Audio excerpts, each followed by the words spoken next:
Hey guys, welcome back. It's Rye. We're going to be continuing our part 2 for my Soul Level 3 Sorcerer Challenge playthrough here. We last left off at the Hellkite Drake on the bridge. It's been a while since then. My PC kind of exploded and I caught pneumonia. So it's taken me a while to get everything back up and running. So let's get started with part 2 of the playthrough. I did have to remake my save, so I got it back up to kind of where I left off in part 1. So let's talk this. So we saved Griggs in the last episode, so we could start purchasing some of the key items that we need for sorcery. Oh, hello. I regret meeting you under such compromise. At least we both made it. Incidentally, you're clearly of course we... Yes, make sure that you hit yes. Very well. I am... Well then. It doesn't really matter if you hit yes or no. It always gives you the prompt to say yes again, so it's not a one-time deal. So I guess the biggest thing we're going to be purchasing at the moment is going to be the Bellowing Dragon Crest Ring. This obviously boosts our sorceries, the amount of damage we do with them, and it's going to be a big needed. And then our second bread and butter spell that we're going to pick up is the Great Soul Arrow. And this is going to be our just standard attacking spell that we're going to be using for the most of the playthrough, or all the playthrough. There are 2 other spells that we are going to purchase later, and that is going to be Magic Weapon and Magic Shield. Magic Shield has a very specific use in this playthrough that I'll show you guys, and then Magic Weapon is just a situational thing. You can use it on some cases, but usually you're going to be using your Great Soul Arrow. And we will be going to kill Hydra first in this playthrough. So we need to get a few more souls to make sure we get the Great Soul Arrow.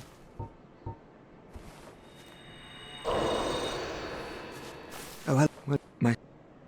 So I'll purchase that. I need 6,000, so I gotta pop the other one. Then.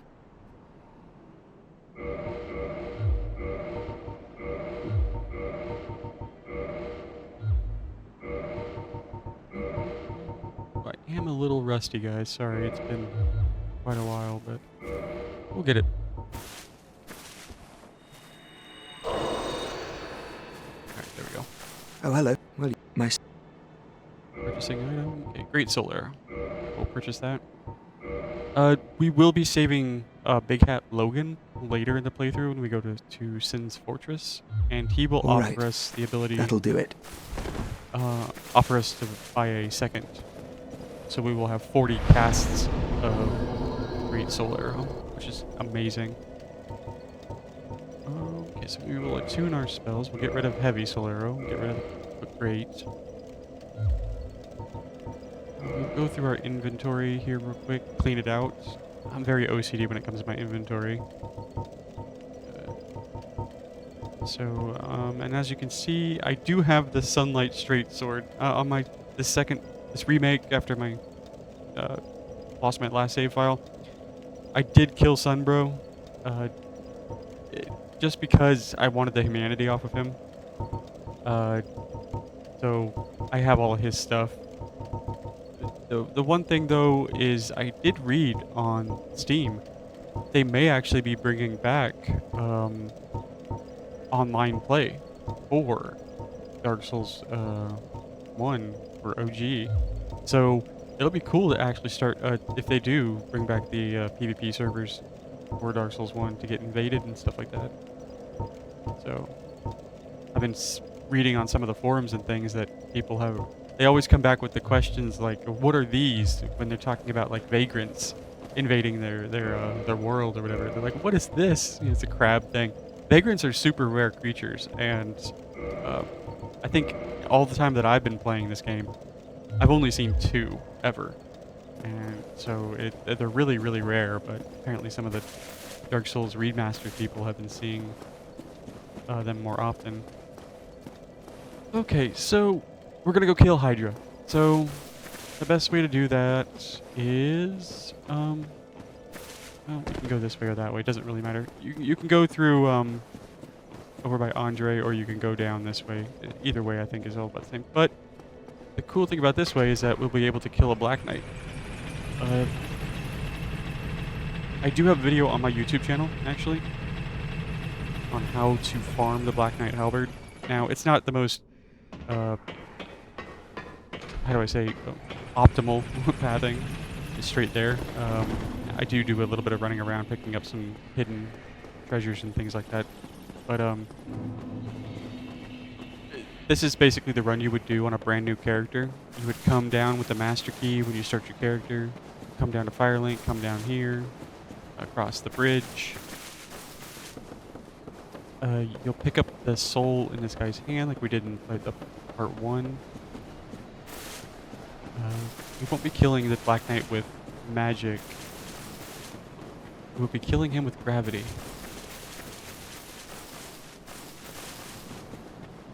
So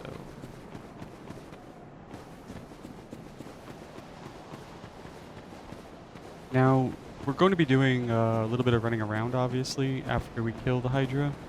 The Hydra itself is going to be a pretty difficult fight, as far as just getting to it. That's the hardest part. Just getting to the Hydra is actually harder than killing the Hydra. It's based on the what you have to deal with. There's a lot to deal with. So here, ran past the dragons. I ran out of stamina, that's why I got hit by the lightning.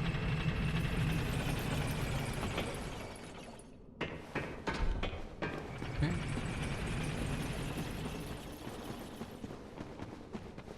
Okay. I would definitely sit here. There's no point in trying to save a spawn back to Firelink at all. Since we'll be doing a little bit of running around after we kill the Hydra, it's best to have this bonfire, especially if you die, which is totally possible. It's just a faster run back to the Hydra to try again. So, okay, so we'll come out here, bait the Black Knight. The best way I know how to do this is to block his first attack and try to get behind him on his left side.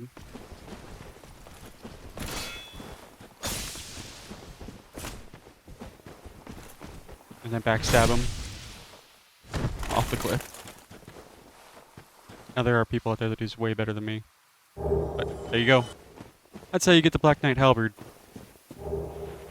So now I only have 3 humanity, soft humanity. So my item discovery is like non-existent. 165 over there on the right hand side. So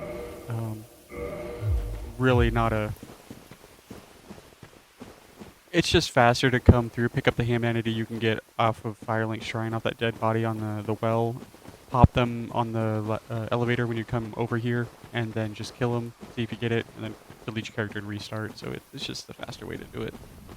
But because there are a couple other Black Knights, but they're a pain to get to and they're harder to kill. So, all right. So as you can see, the Hydra is already targeting us. The golems are coming after us. The one thing you need to realize with the Hydra is that his spells are tracking.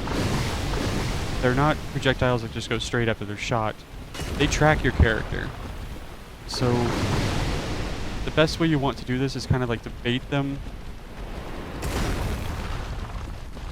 back and forth between this fallen log and over here in this little safe zone, this little safe cubby. Then you want the spray to actually hit these guys. You kind of want to bait them like this, let them stand there, and then run away. It's going to take some practice for you to try this.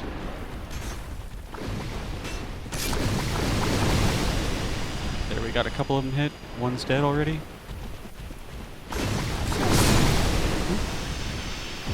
We just got one left. We've got to heal.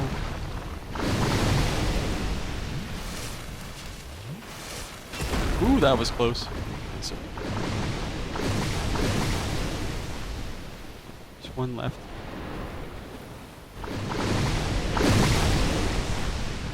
The rocks and trees do actually stop some of these casts. So if you want to try to line of sight it, you can. Sometimes the spell will actually go over the rock or like that, so. Alright, now this is the tricky part. You gotta time their casts.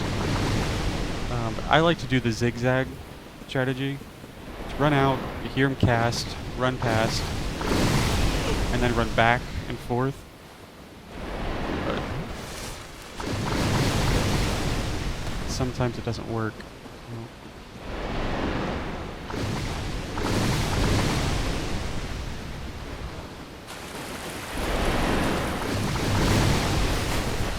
Best place I like to find is standing right here next to this body. And that head on the far, far left is going to be our biggest concern.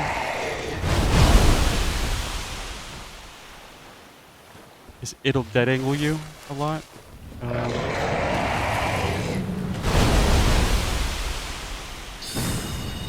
So, now watch out for it.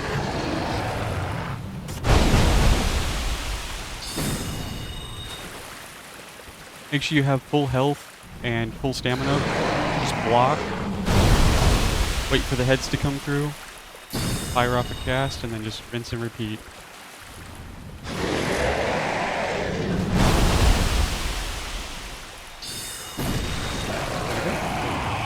Got one down.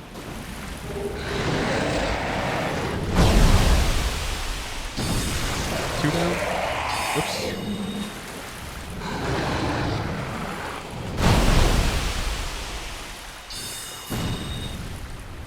So that head that comes across the screen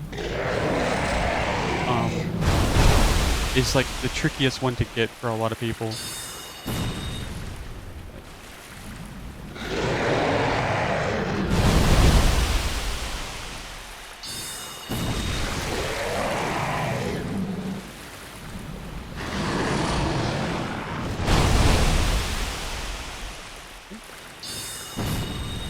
These guys will just keep putting their heads into the ground.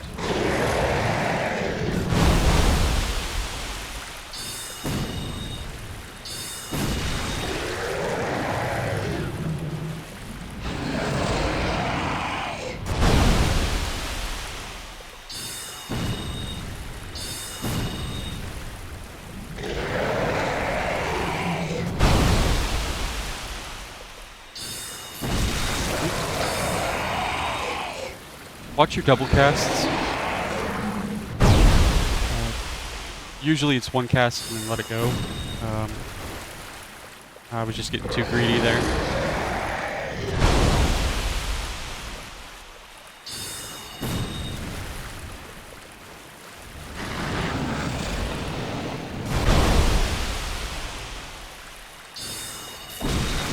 Okay, one more head.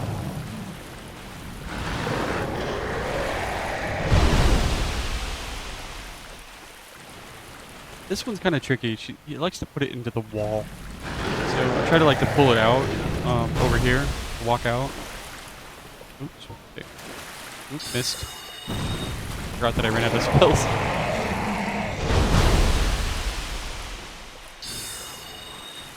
So you gotta be a little closer.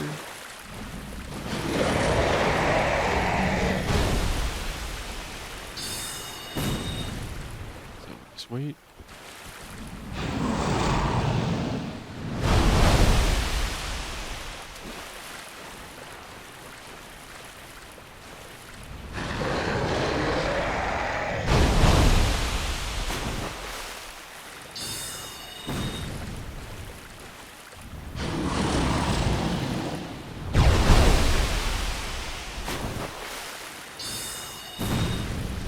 Okay, we got it.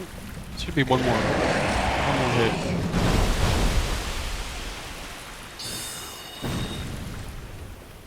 I think they hit the wall. Yeah. Come over this way.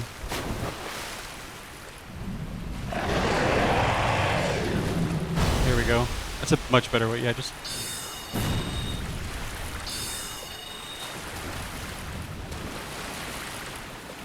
Ooh. Be careful not to get too far up onto the beach. They will start casting the water again. So...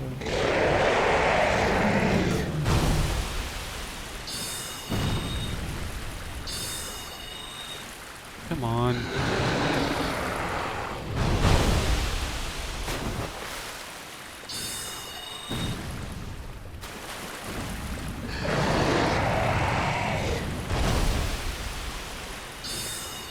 There we go. And as you've seen, he still wasn't completely dead. Like, he still had HP bar on him. But that's the thing about the Hydras. You can still kill them as long as you take out all of their heads. So, it's really cool. I like that mechanic. As a melee user, that is going to be quite the fight. I would definitely bring, like, a bow or something like that if you're just playing regularly. Make sure you have plenty of arrows and just try to see. As you see, I didn't have to block after a certain amount of heads were dead. The ones that come into melee that actually try to hit you. So it's always a good thing. So now, after we've killed the Hydra, there are two things you can do. One, you can go back to the bonfire, recharge up everything, and then come back. But the downside is all those crystal golems will come back. And they're going to be kind of annoying for us doing this next part. Now, we're going to be doing the golden golem. We're going to save Dusk, because Dusk has a lot of items that, well, a couple items that we actually need in spells that are going to be like super, super powerful to just take our character to the next level as far as power goes.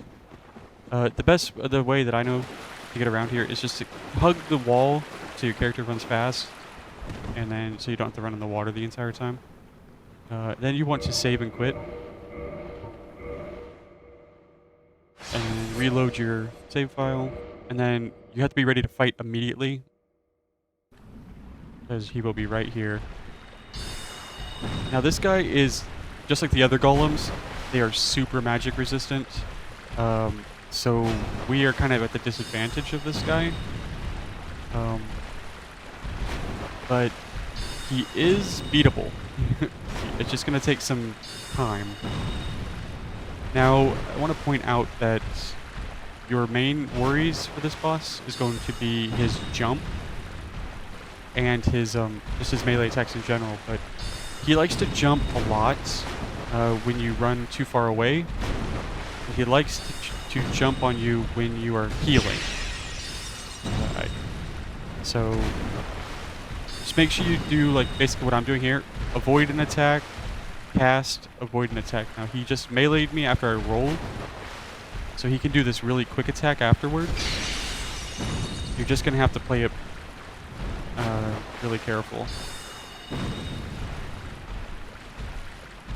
This is why practicing or getting as many hits as you can on the Hydras, you don't miss as much. It's going to save you spells later for this guy. Because at some point you're going to have to go into melee. And like I said, our dagger is still base item level. It's not been upgraded. It's going to do 8 damage a swing. Yeah.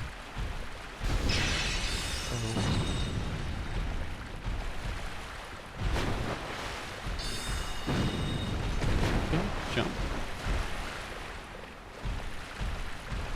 Come on, do something.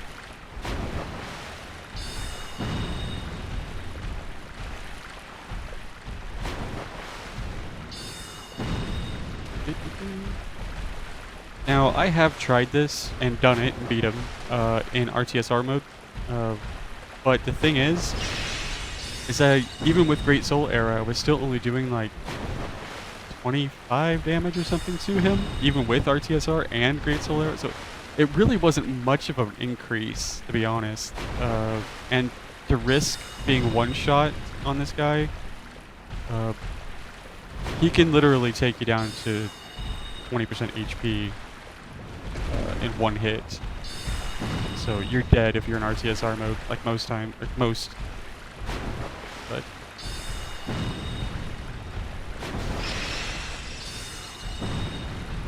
he's almost at half.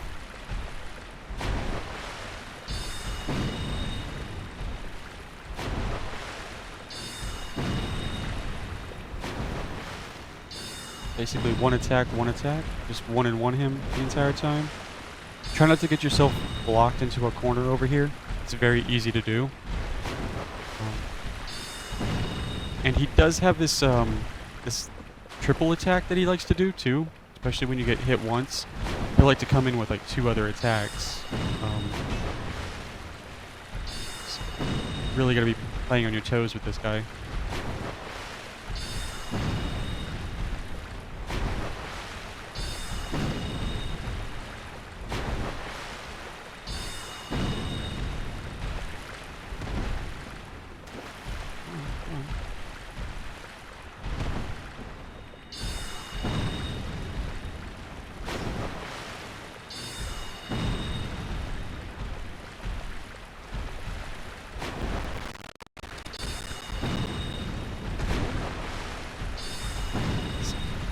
Come on, buddy. Don't cast, don't cast.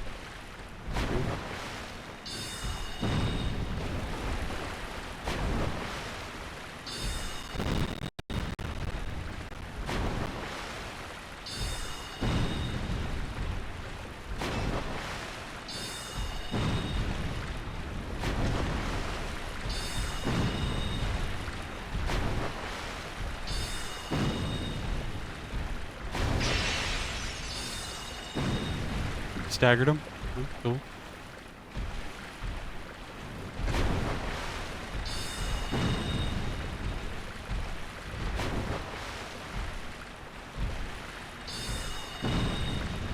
Okay, so we have to go into melee now. We have no spells, and we only got our dagger. So he does have a kind of a weird hitbox. I find the best way to attack him is to from behind or the side. But he's a kind of tricky when it comes into melee. Like I said, he likes to jump when you heal every time. Like he's been coded to do that, so watch out.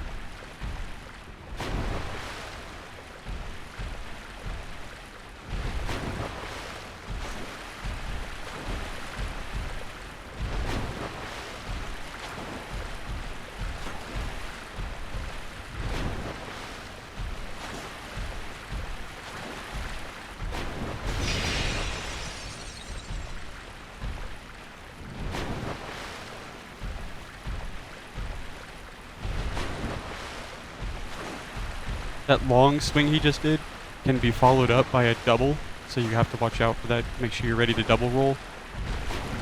Like that.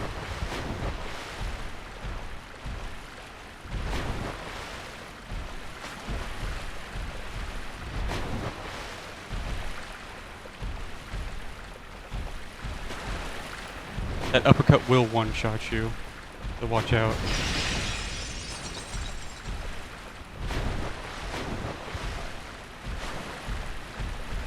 Got him. Cool. Alright, and here's Dusk. You didn't know about her, I'll let you listen to her talk. So, 'tis thou who rescueth me. Most gracious, I am deeply obliged. I am Dusk of Ulyssil. I cometh from an age long before thine. I cannot stay here for long. So, before I disappear, allow me to ask one thing. My home, Ulyssil, is the home of ancient sorceries. My hope is to pass this profound knowledge to thee, with thine approval. Would this be of assistance to thee? Yes it would. My heartfelt thanks. I am pleased beyond words. Then I shout, engrave my signature. If thou art in need, pray summon me from my signature. It seems that my time is done. May the great flames guide thee. Cool. And then she will bounce out, and you will be lost as to where she went if you're new to the game. Luckily, I'm not, so I know exactly where she went. So we're gonna run over to her sign, and we will summon her and purchase the items that we need off of her. And then on top of it, she actually has some loot that we will need to go pick up after we talk to her. So, and this is why I said going to the bonfire after you beat the Hydra is a bad idea. Because when you come back here, all those golems, they'll reset when you go over and fight the golden golem, right? But after you beat him and you come back here, there are 2 golems that are here towards the edge that will aggro you from like 10 miles away while you come and try to summon Dusk. And their attacks will actually hurt her. And I have done playthroughs before where she's died because of it. So I just prefer not to refresh them and just go in. So summon her up.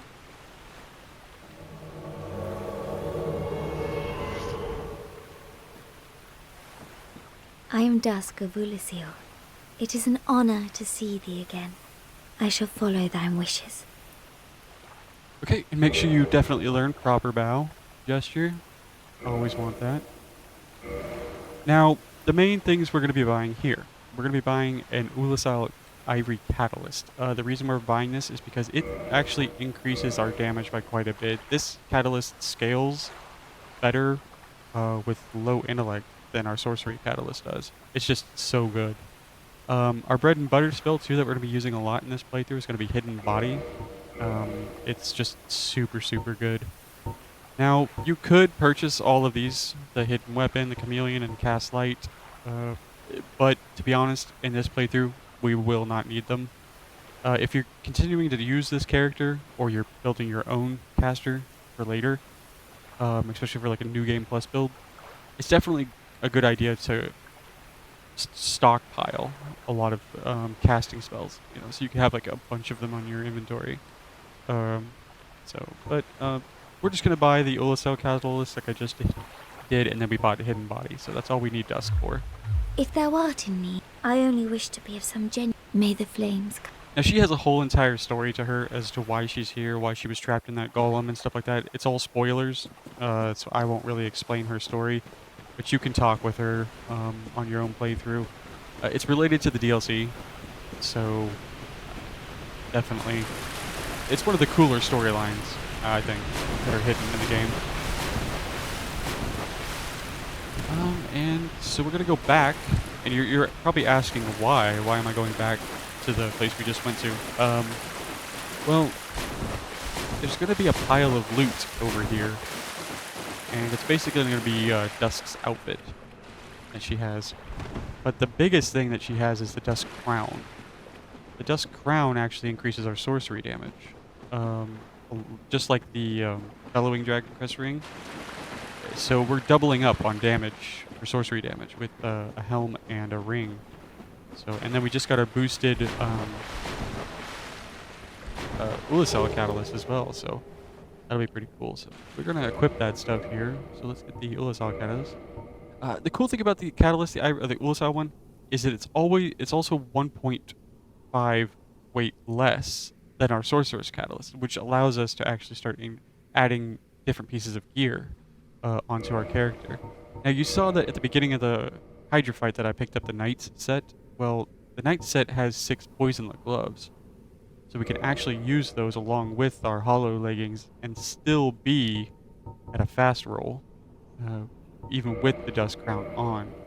So that's kind of cool. So we'll be able to pump out all the damage, and plus we'll have 13 poise total on this character, so that'll help us from not getting stunned as we run by things or interrupted during casts.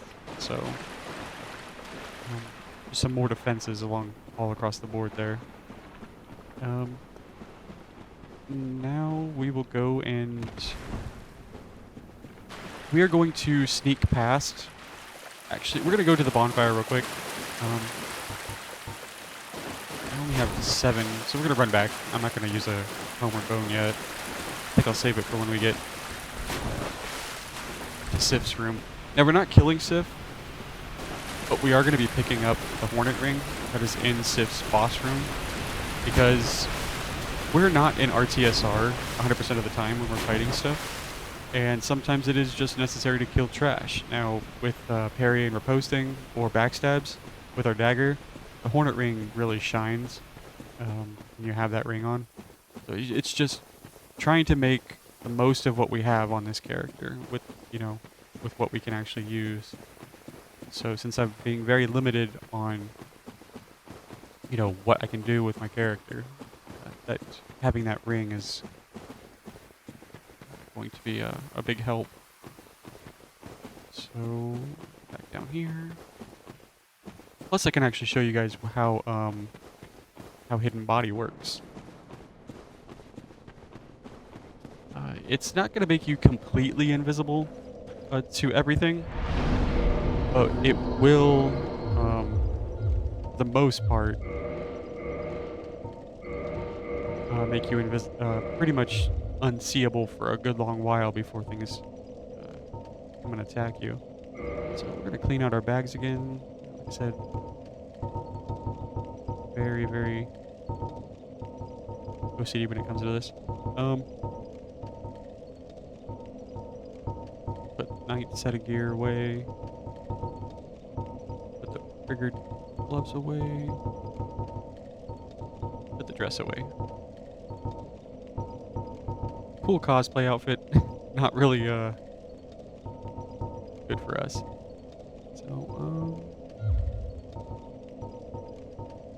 So we got hidden body, we got our great soul arrow, our regular soul arrow, we got our Ulasal catalyst, we got our dust crown on. Got our new gloves, so we're good to go. Okay, so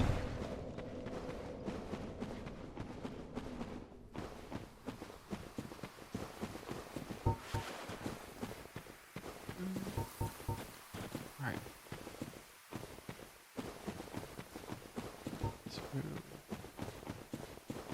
Alright, so these crystal golems, like I told you, they had a aggro range as big as a football field, and you'll see the difference when you use hidden body, like how long it takes them to actually react to you. Of course, if you get too close to these guys, they're gonna see you no matter what. But for the most part, they're just standing still. They don't even recognize you, or even attack you. So, never really used this spell that much, but when I was doing some testing, I noticed how powerful it is. It's just like, there's no reason to kill some of these trash enemies, but especially when you're running to a boss, and it's actually there's actually a really cool use for this spell that I'll be showing you guys in another play, or in part 3, I think, when I go and fight Capra Demon. It makes the fight pretty much a joke. Still a little hard. Capra's never been the easiest boss for people to get through, but this just helps out a lot. So we take the long ladder up the back way here. Watch out for this ledge. It kills everyone sometimes, at least once. You gotta really put your camera to the left, or you'll slip off the edge and fall into the water. We will be going and picking up the enchanted ember, actually, too, here real quick. So if you don't know where that is, I can show you where it is. Come up the ladder and make sure you go across the bridge. Don't go up and around. Over there's the forest of hell, the PvP forest. Over this way is not any less safe or any less dangerous. It's just this is where we need to go to get the stuff. So you see those nasty cats? Those guys have like a Sonic the Hedgehog move that will one-shot you in a heartbeat. But with hidden body, they really don't pay attention to you. They just let you walk on by. If you were to walk in there regularly, all 3 of them, like there's 2 on the ledge, and then there's 1 on the ground now, they will attack you in frenzy mode, and it's pretty crazy. Oops, got turned around. Okay, so we're gonna come up here. There's really nothing that's gonna kill you over here in this section. These mushroom bros, they must be training in Street Fighter because they've got like a falcon punch or some shit. I mean, the damn thing. If you get touched by this punch, you're dead. You are just. Don't ever let the mushroom bro punch you, because you'll get sent into another universe. The little guys, they kind of like jump at you and fall on the ground. They're not really all that dangerous, and they don't really attack you. But these two, I'm just baiting them away from the chest over there. This guy's getting stuck on the tree. But that chest right there is what we want.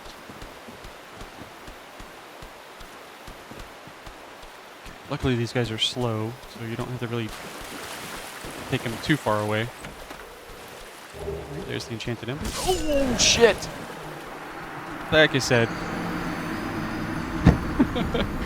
you're gonna get owned by those dudes if they get hit. Oh, that was silly. I guess I wasn't paying attention. That's Dark Souls. It happens. No big deal. It's not like this is a no-death run. Challenge run, so... Actually, I'm surprised I haven't died as much as I have.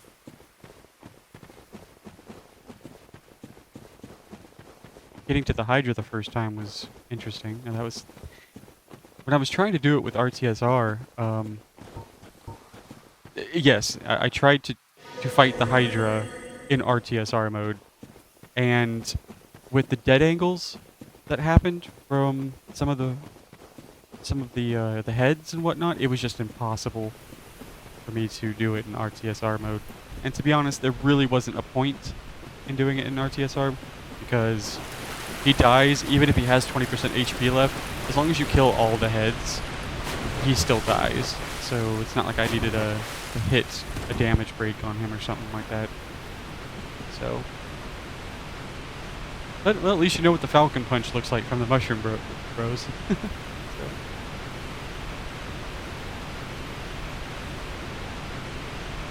Yeah, how much health do I have on this character? 531, okay, and he zeroed me. So he does at least 531 damage, or 532, I mean, so they just hit like a truck.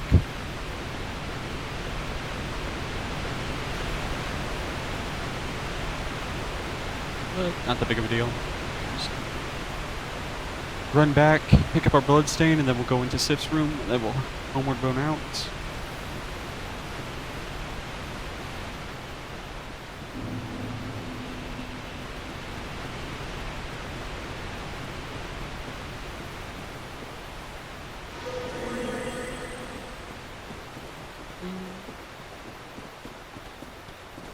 Hidden body again.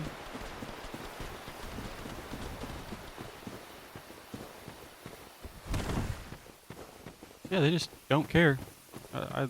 This spell is so good.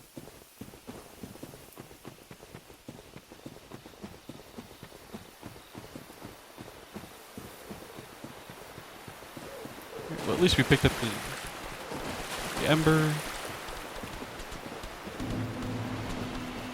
Now we will turn our camera over here to the white light, and that's where Sif's battle room is. Boss fight room.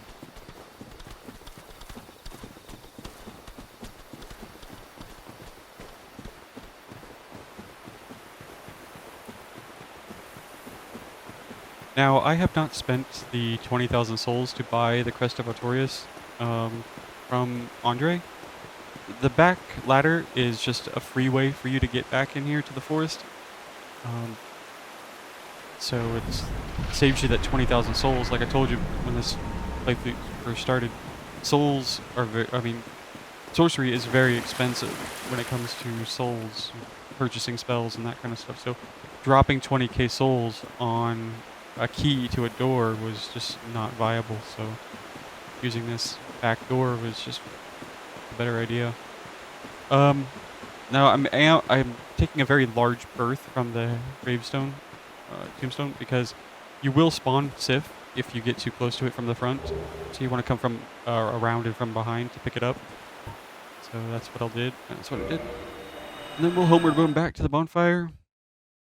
So we picked up, so we killed the Hydra, we killed the Golden Golem, saved Dusk, bought the spells off of Dusk, got the Ulasal Catalyst, and we went back, picked up her gear, got the Dusk Crown, and we've got it all equipped. So the next thing we're going to be doing, after we picked up the Hornet Ring, is we're going to be killing the Moonlight Butterfly next. And then I think we'll wrap up part 2 here. The Moonlight Butterfly is a really good boss to kill early because of the fact that you can get the Divine Ember really quickly, which allows you to go into places like the Catacombs and Tomb of Giants and stuff like that without worrying about having to kill the skeletons, necromancers and stuff like that. It's one of those places that if you didn't know that you needed a divine weapon to stop them from rezzing constantly, can be a nightmare. So I'm going to show you how to get that. Now, I'm not going to be summoning Witch Beatrice. It's like I said in this playthrough, I'm not going to be summoning any of the NPCs or players. Obviously, in Prepare to Die Edition, we can't summon at the moment, but like I said, we may actually see PvP or online play come back. That may be a thing later, but for now, I'm just going to show you that it's possible to kill the Moonlight Butterfly without Beatrice and at a soul level 3. It is possible, I believe, to kill it with RTSR. With this method that I'm doing, but I haven't tested it yet, so this will be... Oh, come on.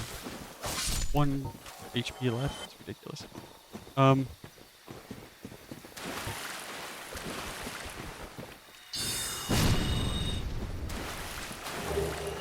So, how much was that? I think it was like 6,000 souls to get...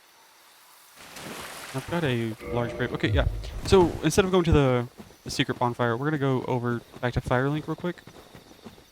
We're going to go to Griggs, and we're going to purchase the magic weapon and magic shield. I wanted to show you guys what I was going to use it for. Magic shield is going to be used for Moonlight Butterfly.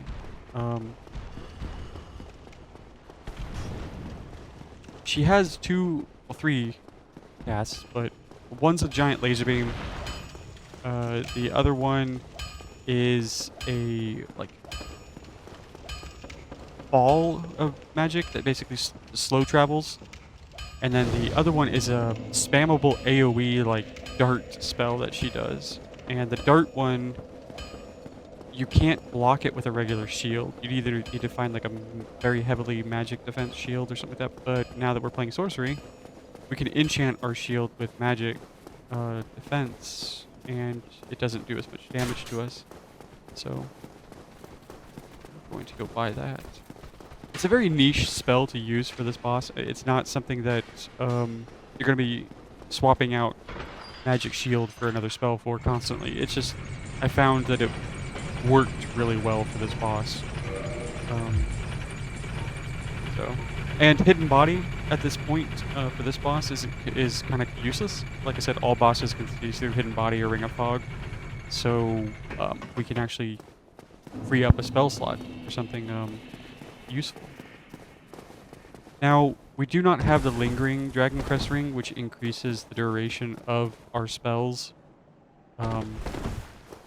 or buffs and stuff like that. So it's going to be a very short buff that we are able to use it for. But well, you said my... it's still really good. So like I said, magic weapon, and then magic shield. All right. Cool, thank you. Yeah, make sure we pop off our souls there. We're gonna sit here to get 10 Estus flasks just in case. Got 2.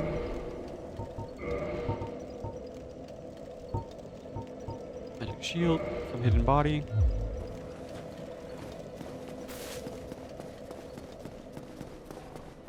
Now the good thing about this is we have 5 casts of it, even though it lasts a short while. 5 casts during this fight is going to be way too many. If you have to use all 5 of these charges during the boss fight, you're taking way too long to kill it. we're gonna be pumping out a lot of damage at the start of the fight. While she's kind of in transition mode, and then cast Magic Shield, we'll defend ourselves, and then we'll start casting damage, so.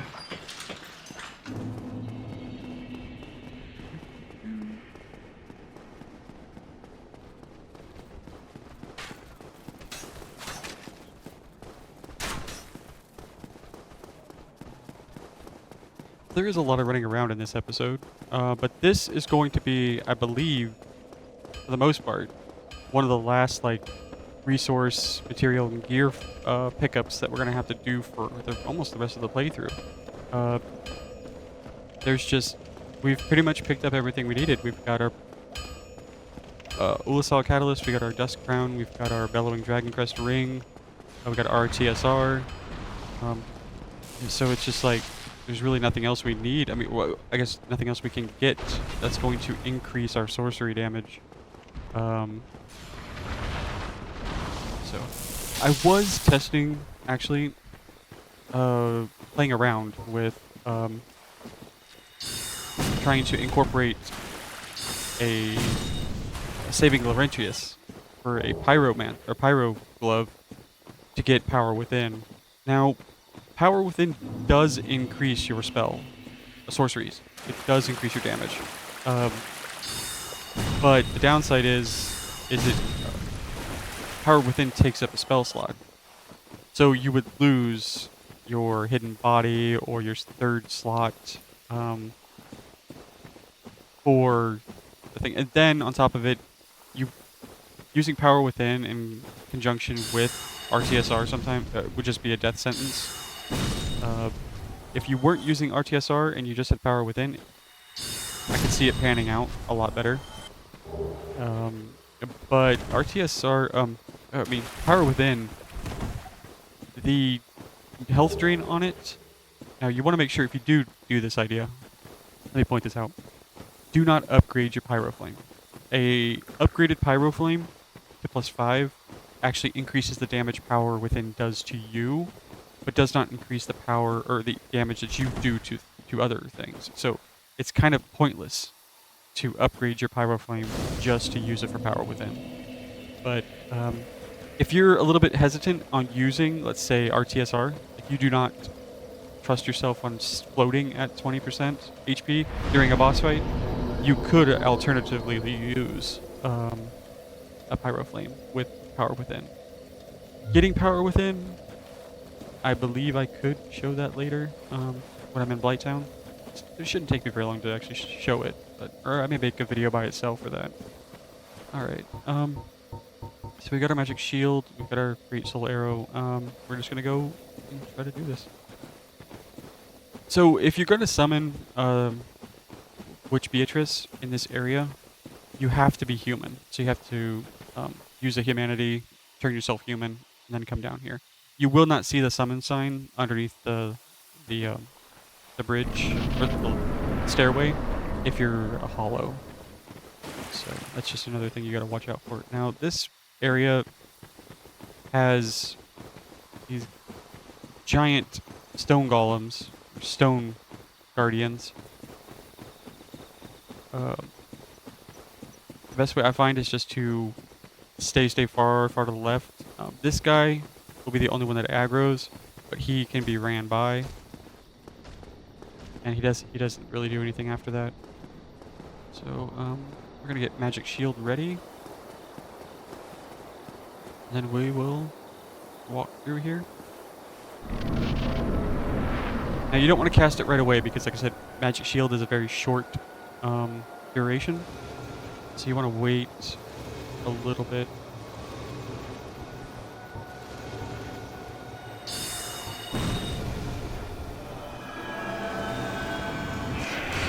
See how little damage it does?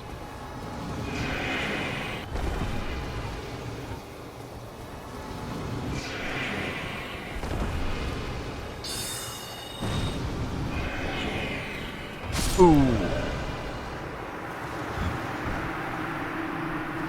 I think I was playing a little bit too defensively there.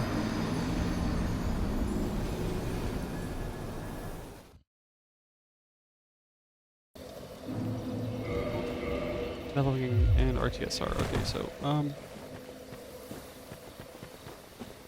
we'll go back. It's no big deal. I mean, this is a challenge run after all. If I was playing this normally, I'd have way more health, and I wouldn't be doing these little cheesy tactics. Um, so just come back over here. It's a short run back. We could try it with RTSR. I think I'll just do it regularly. Just kill her normally. It is possible. Let me just put that out there. I have killed her with RTSR with the same setup that I have right now, so it is possible.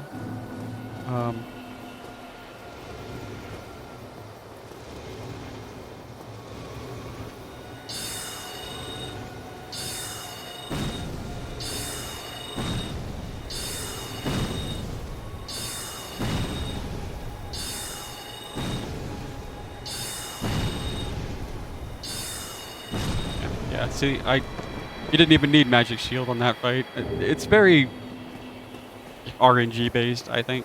Sometimes she goes crazy with the arrows. Sometimes she goes nuts with the laser beam. Sometimes she just does that and just dies instantly.